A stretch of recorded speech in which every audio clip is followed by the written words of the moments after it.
All right, we're here at Dave Small's Championship, Kokomo Championships here from, actually, what is it? It's the Kokomo Championships here at Heritage Lanes, right? Yep. Scott Gilmore. Hey, somebody famous I ran into. We always try to run into this guy at Woodland Bowl at the Indianapolis stop. You weren't there. 12 inches of snow, we couldn't get there. It was rough. It was rough. But we're here now. Practice is concluded. I saw you practice like the whole time. What's that telling me? Well, I practiced for like an hour, and then I went out to the truck actually and drilled a few balls, and then came back and finished it. But these lanes are playing. These lanes hook a lot more than what we're used to. Enough to where like the guys who have high revs, they're like starting to think like, ooh, okay, maybe the normal transition isn't going to happen. So a lot of guys are moving back way right. So I wanted to come back and kind of see how the last like 20 minutes or so of practice worked, just to get an idea like, okay, is everybody going to jump way left, or are we going to like try and preserve it a little bit? Is there something to the right? Like what's going on? Because there's a lot of different ways you can play it. Well, yeah, it's like 20 minutes into practice, I'm watching guys jump into like fifth or sixth arrow, and it's like, of course, you know Belmo's going to go there, right? Yeah. It looked pretty good. Well, a lot of the high rev and two-handers are going to go there, but it didn't look necessarily that great. To be honest, I mean, they were kind of scratching their heads a little bit. So that's what makes me think, like, sometimes when the fronts look this much, you can honestly get away with like moving a little bit farther right, throwing it quite a bit harder, and playing like a much more direct line. I think that's what I'm going to probably do, or at least I'm going to try to do it. If it doesn't work, then I just got to move left with them. But yeah, you're right, everybody moved left.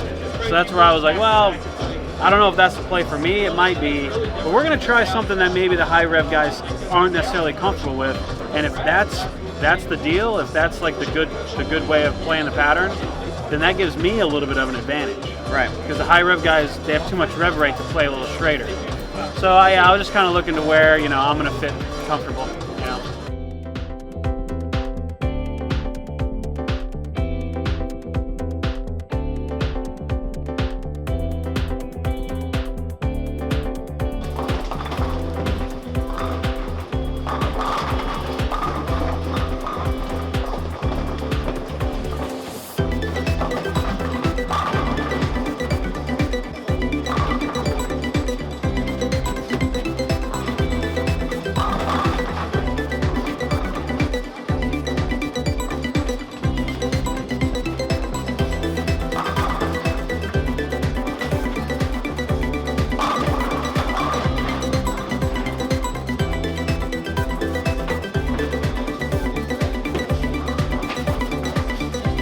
All right, we're here with Grandpa at Dave Small's Kokomo Championship, and Grand practice has concluded.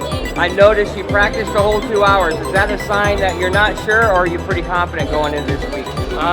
Both. I mean, you got to try a lot of different angles. It's going to be a tougher pattern. You're going to make a lot of good shots if you're going to be near the top this week. So I want to make sure I'm lined up in different areas on the lane just to be sure. A lot of different balls look good too.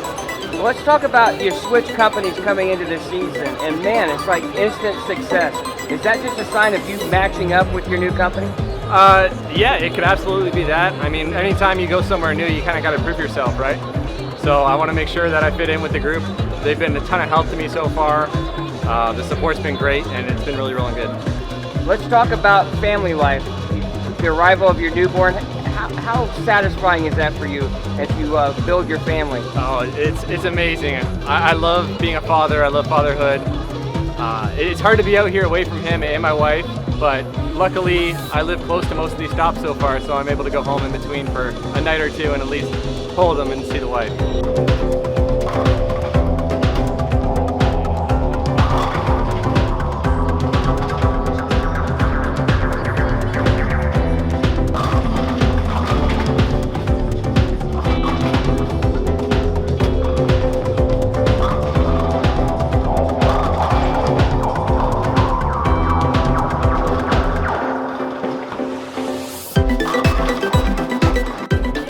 All right, I'm here with Nick Pate at Dave Small Kokomo Championship, and Nick, practice has concluded. What do you see out there? What's going to be your game plan as you progress to the bear pattern? Kind of gotta control the pocket. Carry kind of looks a little tricky here. So controlling that 1-3, against spares, they're not gonna be as high scoring as last week, which is, I personally like that. 210, 230 range is probably gonna be a good score. But yeah, just controlling that 1-3 and making spares. Talk about, you're with a brand new company this year, this season. Talk about that process, that change, and how it's been for you so far. Yeah, so I joined, Hammer with Brands of Brunswick, going from 3 companies now to 7 brands. It's a lot of bowling balls, so kind of finding the ones that I like, that I can stick with, drill plenty of, switch the layouts, and yeah, it's quite the adventure. I like the learning process. Talk about your season so far to date. How would you grade that so far? Players Championship went awful for me. I had some physical things. I had, fit problems. Didn't bowl the Open just because I was doing some personal stuff, and then I bowled last week, and I just made the show. Saw the lanes really well. It helped that I got to throw one ball the whole time. But yeah, it's quite the adventure. What are the goals this season? Do you have anything besides? We all know you want to win. Yeah. You're not here to win, right? Is there any check marks that you're trying to put on your list there? Yeah, I'd like top 16 playoffs. Obviously the win. Make a couple shows. I already got one. I'd like 2 more. And obviously the big goal. The big goal would be making the World Championship cut, because I haven't done that in 3-4 years, and that's a big one on my belt. All right, well, best of luck this week. Thank you. All right, thank you.